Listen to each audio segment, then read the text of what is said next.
இயேசு அழைக்கிறார், இயேசு அழைக்கிறார். ஆவலாய் உன்னை தம் கரங்கள் நீட்டி இயேசு அழைக்கிறார், இயேசு அழைக்கிறார். இப்பொழுதும் இயேசு அழைக்கிறார் பிரார்த்தனை திருவிழாவில் உங்கள் அன்பு சகோதரர் டாக்டர் டிஜிஎஸ் தினகரன் அவர்கள் வழங்கிய இறை செய்தியின் ஒரு பகுதியினை உங்கள் ஆசீர்வாதத்திற்காக வழங்குகிறோம். முதலாவதாக 2 தீமோத்தேயு 1:12. அது நிமித்தம் நான் இந்த பாடுகளையும் அனுபவிக்கிறேன், ஆயினும் நான் வெட்கப்படுகிறதில்லை. ஏனென்றால் நான் விசுவாசித்திருக்கிறவர் இன்னார் என்று அறிவேன். நான் அவரிடத்தில் ஒப்புக் கொடுத்ததை அவர் அந்நாள் வரைக்கும் காத்துக்கொள்ள வல்லவராய் இருக்கிறார் என்று நிச்சயித்தும் இருக்கிறேன். அவர் தன்னிடத்தில் ஒப்புவித்ததை அந்நாள் வரை காக்க வல்லவர். அவரிடத்தில் என் ஆத்மாவை தந்திருக்கிறேன், அவர் காக்க வல்லவர். நான் உண்மை உள்ளவர், ஆகவே என் ஆத்மாவை அவர் காப்பார். எனக்கு அருமையானவர்களே, அவர் உங்கள் ஆத்மாவை காக்க வல்லவர். வேத புத்தகத்தை கவனித்து வாசிக்கும் பொழுது நம்முடைய வாழ்க்கையில் மாசு மறு வரக்கூடும். சில தினங்களுக்கு முன்பு நான் என்னுடைய காரில் போய்கொண்டிருந்த பொழுது அது மற்ற நாளை விட கூடுதல் கூச்சல் போட்டது. டிரைவர்கிட்ட மெதுவாக கேட்டேன், என்னப்பா புதுசா சத்தம் வருது, பின்னால் யாரும் அக்காடின்னு வாசிட்டு வராங்களா அப்படின்னு கேட்டேன். இல்லைங்க, வண்டியில் யாரும் இல்லைங்க, வண்டியே தான் அப்படி கூச்சல் போடுதுன்னா. ஏன் அப்படி கூச்சல் போடுதுன்னு கேட்டேன். அது பழைய வண்டி, 1963 வாங்கின வண்டி, அது எப்படி இருக்கும் பாவம். 22 வருஷம் மூச்சு விடாமல் ஓடிக்கிட்டு இருக்காது. 3/4 நாள் கேரேஜில் இருக்கும், எப்பாவது விரும்பினா என் வீட்டுக்கு வரும் அது. அவன் சொன்னான், சார் சர்வீஸ் பண்ணி ரொம்ப நாளாச்சு, சர்வீஸ் பண்ணால் சரியாக போயிடும் என்று சொன்னான். அதுபோல நம்முடைய வாழ்க்கையிலும் பலவிதமான தவறுகள் வருவது இயற்கை. 1 யோவான் 2:1-2 என்ன சொல்கின்றன வாசித்து பாருங்கள். என் பிள்ளைகளே, நீங்கள் பாவம் செய்யாதபடிக்கு இவைகளை உங்களுக்கு எழுதுகிறேன். ஒருவன் பாவம் செய்வானானால் நீதிபரராயிருக்கிற இயேசு கிறிஸ்து நமக்காக பிதாவினிடத்தில் பரிந்து பேசுகிறவராயிருக்கிறார். நம்முடைய பாவங்களை நிவர்த்தி செய்கிற கிருபாதார பலி அவரே. நம்முடைய பாவங்களை மாத்திரமல்ல, சர்வ லோகத்தின் பாவங்களையும் நிவர்த்தி செய்கிற பலியாயிருக்கிறார். நாம் சற்று முன்பு பார்த்தோம் 2 தீமோத்தேயு 1:12 அவர் தமிழத்தில் ஒப்புக் கொடுத்ததை அந்நாள் வரைக்கும் காக்க வல்லவர் என்று பார்த்தோம். இந்த இடம் சொல்லுகிறது, அப்படி நம்முடைய வாழ்க்கையில் ஒரு மாசு மறு வருமானார், நாம் அவருடைய பாதத்தில் விழுந்து கதறும் பொழுது நமக்காக ஆண்டவர் மன்றாடுகிறாராம், நம்மை விடுதலை செய்கிறாராம். எனினும் ஒரு காரியத்தை நாம் மறந்துவிடக் கூடாது. நம்முடைய வாழ்க்கையில் வரும் தவறுகள் 2 விதமான தவறுகள். ஒன்று, அறியாமல் செய்யும் தவறுகள். எண்ணாகமம் 15:27-29 வரை வாசித்து பாருங்கள். ஒருவன் அறியாமல் பாவம் செய்தால் அவன் இன்னென்ன பலிகளை செலுத்த கடவன், அது அவனுக்கு மன்னிக்கப்படும் என்று வேதம் சொல்லுகிறது. ஆனால் 30வது வசனம் என்ன சொல்லுகிறது பாருங்கள். அவன் துணிகரமாய் செய்தால் அவன் தேவனை நிந்திக்கிறான், அவனுக்கு செலுத்தும் பலியே இல்லை என்று கூறுகிறது. துணிகரமாய் பாவம் செய்த சங்கீதம் 19:13 கூறுகிறது, தேவனே துணிகரமான பாவங்களுக்கு என்னை விலக்கி மீட்டர். நாம் இனி எப்படி வாழப்போகிறோம்? துணிகரமாய் பாவம் செய்ய போகிறோமா? பீடி கஞ்சாவை விடுவோம் என்று தீர்மானம் செய்தோம், மனைவி அடிப்பதை நிறுத்துவோம் என்று சொன்னோம், இன்னும் பல காரியங்களை இனி செய்ய மாட்டோம் என்று தீர்மானம் செய்தோம். திரும்பி வீடு போனவுடன், ஊர் போனவுடன் துணிகரமாய் அதே காரியங்களை செய்ய போகிறோமா? நம்மை சற்று ஆராய்ந்து பார்ப்போம். எப்படி வேண்டுமென்றாலும் வாழலாம், எப்படி வேண்டுமென்றாலும் நாம் செய்யலாம். ஆனால் இயேசுநாதரிடம் சென்று மன்னியும் என்று கேட்டால் மன்னிப்பார் என்று. No sir, it's not so easy. எபிரேயர் 10:29 சொல்லுகிறது, துணிகரமாய் பாவம் செய்கிறவன் தேவனுடைய குமாரனை காலின் கீழ் மிதிக்கிறான், அவருடைய ரத்தத்தை அசுத்தம் என்கிறான், கிருபையின் ஆவியை நிந்திக்கிறான், அவனுக்கு மன்னிப்பே இல்லை. ஆகவே இன்று உங்கள் உள்ளத்தில் ஒரு தீர்மானம் செய்து கொள்ளுங்கள். ஆண்டவரே, துணிகரமான பாவம் எனக்கு வேண்டாம், பழைய பாவங்கள் எனக்கு வேண்டாம் என்று கண்ணீரோடு பாரத்தோடு அவருடைய பாதத்திலே விழுந்து தீர்மானம் செய்து கொள்ளுங்கள். கர்த்தர் கிருபை செய்வார். போகட்டும் ஐயா, மாசு மறு இல்லாமல் தூசிகளை அன்றாடம் துடைத்து காரை காப்பாற்றுவது போல காப்பாற்ற முடியுமா? முடியும். அதைத்தான் நீங்களும் நானும் செய்ய வேண்டும் என்று வேதம் சொல்கிறது. 1 கொரிந்தியர் 6:11 வாசித்து பாருங்கள். நீங்கள் இயேசு கிறிஸ்துவினுடைய நாமத்தினால் கழுவப்பட்டீர்கள், அவருடைய பரிசுத்தாவியினால் கழுவப்பட்டீர்கள் என்று வேதம் சொல்லுகிறது. அவருடைய நாமத்தினால் கழுவப்பட்டீர்கள். இயேசு சொன்னார், என் நாமத்தினாலே நீங்கள் எதை கேட்டாலும் நான் அதை செய்வேன் என்று. ஆகவே எனக்கு பிரியமானவர்களே, ஒவ்வொரு நாளும் இரவு வரும் பொழுது சற்று நேரம் எடுத்து உங்கள் வாழ்க்கையை ஆராய்ந்து பாருங்கள். உங்கள் வாழ்க்கையில் உள்ள குறைகளை அறியத்தான் பரிசுத்த ஆவியானவர் உங்களுக்கு கொடுக்கப்பட்டிருக்கிறார். அவரிடம் கேளுங்கள், சுவாமி, இன்று நான் செம்மையாய் நடந்தேனா, செம்மையாய் பேசினேனா, செம்மையான காரியங்களை எழுதினேனா என்று கேளுங்கள். அவர் உங்களுக்கு திட்டமும் தெளிவுமாய் காண்பிப்பார். வேதம் சொல்லுகிறது, ஏசாயா 4:3 அவர் சுட்டெரிப்பின் ஆவியாக இருப்பார் என்று. பல வருடங்களுக்கு முன்பு நான் திருச்சியில் உள்ள பாரத் ஹெவி எலக்ட்ரிக்கல்ஸை பார்க்க வந்தேன். அங்குள்ள உயர் அதிகாரி ஒருவர் எல்லா பகுதிகளையும் எனக்கு அழைத்து சென்று காண்பித்தார். ஒரு இடத்தில் ஒரு சின்ன இரும்பு துண்டை எனக்கு கொடுத்தார். இது பாருங்க பிரதர், இல்லை ஏதாவது மிஸ்டேக் இருக்குதான். வழு வழு வழு வழுன்னு இருந்தது. இதுல என்னங்க மிஸ்டேக் இருக்கு என்று சொன்னேன். அவர் சிரித்துக்கொண்டே அங்கிருந்து ஒரு சின்ன எந்திரத்தில் அதை புகுத்தினார். அந்த எந்திரம் அங்கிருந்த ஒரு கடுதாசியில் இந்த சின்ன இரும்பு துண்டில் எத்தனை குறைகள் இருக்கின்றன என்று காண்பித்தது.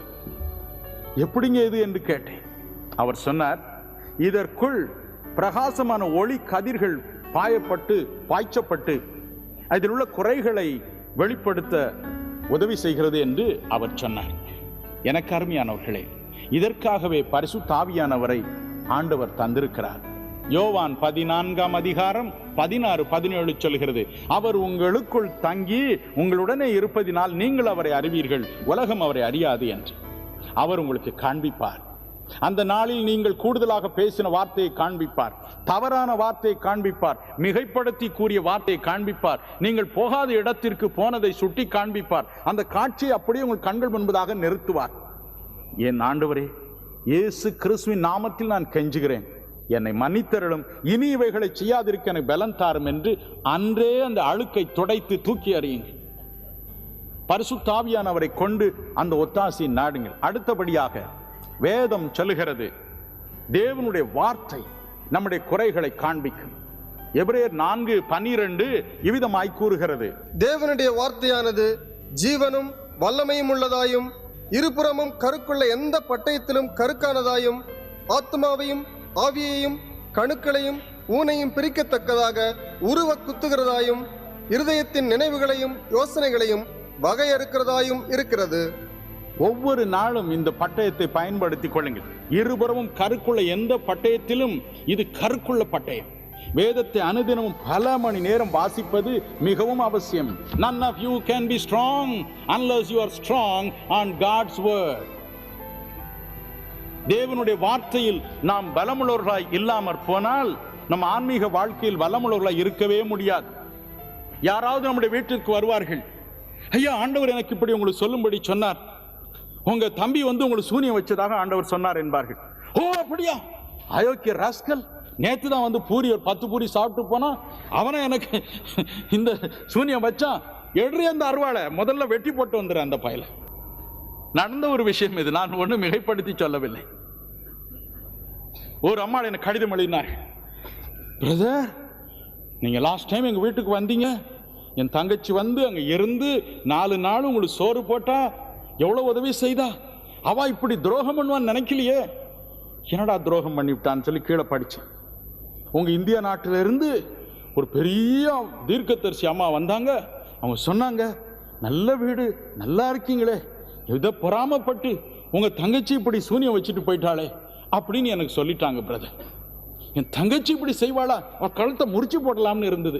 எதுக்கு உங்களை ஒரு வார்த்தை கேட்டுட்டு பிறகு முறிச்சு போடலாம்னு பார்த்தேன்.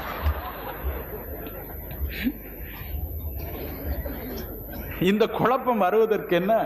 தேவனுடைய வார்த்தைகளை அறியாமல் போவதினால். அருள்நாதர் சொன்னார், தேவனுடைய வல்லமையையும் தேவனுடைய வார்த்தைகளையும் அறியாததினால் அல்லவா நீங்கள் தப்பான எண்ணம் கொள்ளுகிறீர்கள். பிசாசுக்கும் நமக்கும் சம்பந்தம் எங்கே? இருளுக்கும் ஒளிக்கும் சம்பந்தம் ஏது? உங்களுடைய உள்ளத்தில், உங்களுடைய வீட்டில் இயேசு கிறிஸ்து வசிப்பாரானால் அங்கே பிசாசுக்கு இடம் எங்கே? How can he come? கொலோசியர் 1:13 சொல்கிறது, இருளின் அதிகாரத்தினின்று உங்களை விடுதலை செய்து தம்முடைய அன்பின் குமாரனுடைய ராஜ்யத்திற்குள் இயேசு உட்படுத்தி இருக்கிறார், தேவன் உட்படுத்தி இருக்கிறார். நீங்கள் இருப்பது பிசாசுனுடைய வல்லமைக்கு உட்பட்டல்ல, அன்பின் குமாரனுடைய சர்வ வல்லமையுள்ள மனதுருக்கமுள்ள இயேசுவின் நேர் பார்வையில் இயேசுக்கு தன் இருதயத்தை ஒப்புக் கொடுத்த எவனும் எவளும் அவருடைய வீடும் இருக்கிறது. அங்கே பிசாசுக்கு இடமில்லை, பிசாசு அதில் நுழைய முடியாது. யோபு 1:10-11 வாசித்து பாருங்கள். பிசாசு சொன்னான், யோபு வீட்டுக்குள் நுழைய முடியவில்லை. ஏன்? அவன் வீட்டை சுற்றில் நீர் வேலி அடைத்தது என்ன என்று புலம்பினான். பயப்படாதீர்கள். If you have Jesus Christ in your heart, if you have Jesus Christ, the Lord Jesus Christ in your home, no devil can enter that home. Don't get upset when somebody comes and tells you, oh, there are so many devils in this home. If somebody comes and tells you there are so many devils in the home, why not that person drive that home out? Drive that devil out of that home out. It's easy to say that there is a devil, but I ask that person, why not you cast it out? Let us be careful. ஏன் இந்த தொல்லைகள், குழப்பங்கள்? வேத வசனத்தை அறியாமல் இருப்பதினால். வேதம் சொல்கிறது, கொலோசியர் 3:1-3 வரை, உங்கள் ஜீவன் கிறிஸ்துவுடனே கூட தேவனுக்குள் மறைந்திருக்கிறது. உங்கள் உயிர் கிறிஸ்துவுடனே கூட தேவனுக்குள் மறைந்திருக்கிறது. பிசாசு நுழைவதற்கு இடமெங்கே? 1 தீமோத்தேயு 6:16-17 வசனங்களை வாசித்து பாருங்கள். சேரக்கூடாத ஒளியில் தேவன் வாசம் பண்ணுகிறார். அந்த சேரக்கூடாத ஒளியில் கிறிஸ்துவை ஏற்றுக்கொண்ட ஒரு மனிதனுடைய உயிர் இரவும் பகலும் பாதுகாக்கப்படுகிறது. இந்த உலகிலும் கூட அங்கே பிசாசு நுழைய இடமில்லை. ஒரு உதாரணத்திற்காக சொன்னேன். ஏன் இப்படி ஒரு சின்ன காரியத்தை யாராவது தவறுதலாக சொன்னால், பொய்யாய் சொன்னால், பணத்திற்காய் சொன்னால் உடனே அப்படியே பயந்து நடுங்கி விடுகிறோம். வேதத்தை அறியாததினால். You must read the Bible, sir, every day. தினமும் அதை வாசிக்க வேண்டும், அதை தியானிக்க வேண்டும், அதை உட்கொள்ள வேண்டும். எரேமியா சொன்னான், உம்முடைய வசனம் கிடைத்த உடனே அதை உட்கொண்டேன். I ate it. ஆகவே எரேமியாவை ஒன்றும் நடுங்க செய்யவில்லை, நம்மையும் நடுங்க செய்ய முடியாது. அந்த வசனம் என்ன செய்கிறது? நம் இருதயத்தின் ஆழத்தில் பதிந்திருக்கும் தப்பான காரியங்களை காண்பிக்கிறது, பலப்படுத்துகிறது. நீதிமொழிகள் 6:22 சொல்கிறது, நாம் விழிக்கும் பொழுது, நாம் சம்பாஷிக்கும் பொழுது அது நமக்கு வழிகாட்டுகிறது, தூங்கும் பொழுது பாதுகாக்கிறது, நாம் விழிக்கும் பொழுது நம்மோடு பேசுகிறது. எத்தனை மகிழ்ச்சி! இறைவனுடைய குரலை எளிதில் கேட்கலாம் வேத புஸ்தகத்தை வாசிப்பதினால். எனக்கு அருமையானவர்களே, நாம் அவரிடத்தில் ஒப்புவித்ததை அவர் அந்நாள் வரைக்கும் காக்க வல்லவராய் இருக்கிறார். அவர் காக்க விருப்பமுடையவராய் இருக்கிறார். ஆனால் தூசியையும் துரும்பையும் புழுதியையும் கொண்டு வந்து நம்முடைய ஆத்மாவில் நாமே போடுவதை தடுப்பது நம் கையில் தான் இருக்கிறது. ஒவ்வொரு நாளும் ஆத்மாவை ஆராய்ந்து பாருங்கள், அதை விளக்குங்கள், துலக்குங்கள், பரிசுத்தமாக்குங்கள். கர்த்தர் உங்களை காப்பார். பரிசுத்தமாய் வாழ்வது என்பது கடினமான காரியம் அல்ல.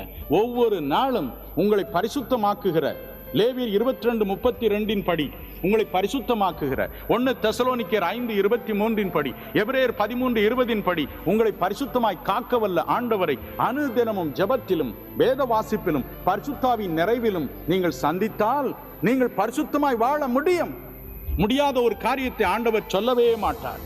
நமக்கு கரை வேண்டாம், அவர் உங்களை காக்க வல்லவர், அவர் உங்களை காப்பார். God is there to protect you. God is there to keep you. The Holy God will keep you. உங்கள் இருதயம் கலங்காது இருப்பதாக. அவர் உங்களை காப்பார். தொல்லை கஷ்டங்கள் சோர்ந்திடும் துன்பம் துக்கம் வரும், துன்பத்தில் இன்பம் நேர்ந்திடும், இருளாய் தோன்றும் எங்கும் சோதனை வரும் வேளையில் சொற்கேட்கும் செவியிலே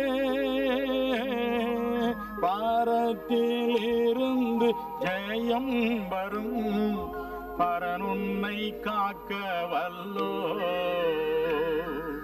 பாரத்திலிருந்து ஜெயம் வரும், பரனென்னை காக்க வல்லோ.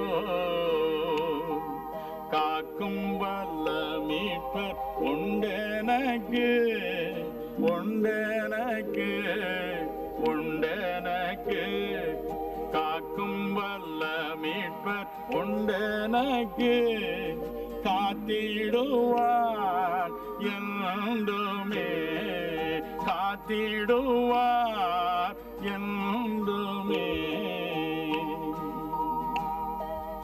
ஐயம் இருந்ததோர் காலத்தில் ஆவி கோரையை வாழ்த்தான், மீட்பருதீர பலத்தால் சத்துருவை வென்றே. என் பயம் யாவும் நீங்கிற்று, இயேசு கை தோக்கினார், முற்றும் என் உள்ளம் மாறிற்று, இயேசென்னை காக்க வல்லோ. முற்றும் என் உள்ளம் மாறிற்று, இயேசென்னை காக்க வல்லோ. காக்கும் வல்ல மீட்பர் உண்டெனக்கு, உண்டெனக்கு, உண்டெனக்கு. காக்கும் வல்ல மீட்பர் உண்டெனக்கு, காத்திடுவார் என்றுமே, காத்திடுவார் என்றுமே.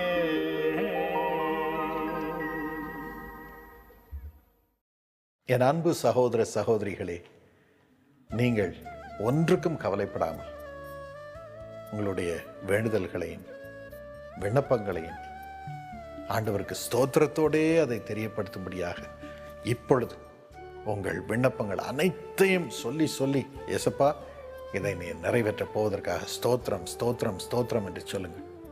இப்பொழுது எல்லா புத்திக்கும் மேலான தேவ சமாதானம் உங்களை நிரப்பும். அந்த சமாதானம் ஒவ்வொரு ஆசீர்வாதத்தையும் உங்களை தேடி வரும்படி செய்யும். ஏசப்பா அப்படியே செய்யும், அப்படியே செய்யும். உமது சமாதானத்தினால் உமது மகனை நிரப்பும், உமது சமாதானத்தினால் உமது மகளை நிரப்பும். கர்த்தர் எனக்கு எல்லாவற்றையும் செய்வார் என்ற ஒரு சமாதானமான உணர்வு, விசுவாசம், நம்பிக்கை அவர்களை நிரப்பட்டும். எங்கள் அப்பா என்னை கைவிட மாட்டார், கரெக்டாக ஆசீர்வாதத்தை கொண்டு வருவார், நான் ஒன்றுக்கு கவலைப்பட வேண்டியதில்லை என்று சொல்லி சொல்லி உம்மை ஸ்தோத்திரிக்க அவர்களுக்கு கிருபைத்தார், கிருபைத்தார், கிருபைத்தார். இப்பொழுது சமாதானத்துக்கு உரியவைகள் அவர்களை தேடி வரட்டும். எல்லாம் சமாதானத்துக்கு உரியவைகளாக இருக்கட்டும். வேலை தேடி வரட்டும், பரிசுத்தம் தேடி வரட்டும், வீட்டிலே செழிப்பு தேடி வரட்டும், உறவிலே ஆசீர்வாதம் தேடி வரட்டும். ஆண்டவனே, இன்னும் சரியான உறவுகள் தேடி வரட்டும், சரியான துணை தேடி வரட்டும், சரியான வீடு தேடி வரட்டும், சரியான உயர்வு தேடி வரட்டும், சரியான ஆவியின் அபிஷேகத்தினால் நிரம்பின வெளிப்பாடுகள் தேடி வரட்டும். இன்று முதல் இந்த ஆசீர்வாதம் சமாதானத்துக்குரியவைகளாக அவர்களை நிரப்போதாக சுவாமி, நிரப்போதாக. ஆனந்த தைலத்தை தார். வீட்டை கொடுத்திருக்கிறீர், ஆனால் அதை அந்த கடனை திரும்பி செலுத்த பணமில்லையே என்று தவிக்கும் அந்த பிள்ளைகளுக்கு நினைத்தரலும் அந்த பணத்தை தாரும். வீட்டை கட்டி அவர்களை பத்திரமாய் காத்துக்கொள்ளும் அப்பா. வீட்டை திரும்ப அவர்களை அனுபவிக்கும்படி கிருபை செய்யும். குடும்ப வாழ்க்கையும் அனுபவிக்க கிருபை செய்யும். சுகவீனங்களை நீக்கும். இயேசுவின் நாமத்தில் எல்லா சுகவீனமும் மறைவதாக, கரைவதாக, கட்டிகள் மறைவதாக. இப்பொழுது உமது பிள்ளைகள் விடுதலையாகட்டும். விசேஷமாக பெண் பிள்ளைகள் முகத்தை தொடும் கட்டிகள் எல்லாம் மறையட்டும், சுகமாக்கும். நன்றாக அவர் சமாதானத்தோடு வாழ அருள் புரியும். இயேசுவின் நாமத்தில் சர்வ நோய்கள் மறைவதாக, சுகம் அடையட்டும். இந்த ஆசீர்வாதத்தை நீர் கொடுப்பதற்காக நன்றி இயேசுப்பா, நன்றி. இயேசுவின் நாமத்தில் பிதாவே, ஆமென். God bless you.